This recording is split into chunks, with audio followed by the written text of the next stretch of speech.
चलित IPL 22तम match रे Mumbai Indians Kolkata को हराई क्रमागत द्वितीय विजय हासिल करिछि। एही मैच रे सचिन तेंदुलकर को पुओ अर्जुन तेंदुलकर प्रथम थर खेलिबार सुजोग पाइले, जहां समग्र विश्व तांको अपेक्षा करथिला। तेरे प्रथम बैटिंग करी कोलकाता वेंकटेश आयर को 104 रन विस्फोरक इनिंग्स बल 6 विकेट हराई 185 रन संग्रह करथिला। जीतिया पे मुंबई को 186 रन आवश्यक थिला, जहां 5टी विकेट हराई हासिल करथिला।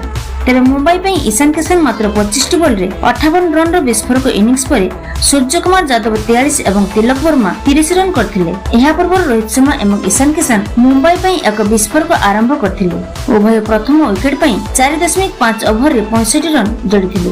रोहित 20 रन स्कोर करी सुयश शर्मा को शिकार होइथिले। एहा पर द्वितीय विकेट पे सूर्य कुमार एवं ईशान किशन 22 रन रो भागीदारी करथिले, जहां मुंबई पे जीतिबार रास्ता तैयारी करथिले। तेबे कोलकाता पे एही मैच रे वेंकटेश आयर ताको आईपीएल कैरियर रो प्रथम शतक हासिल करथिले। से मात्र 51 बॉल रु 104 रन विस्फोरक इनिंग्स खेलिथिले। एही मैच रे मुंबई 14 बॉल पूर्व मैच को जीति नैथिला।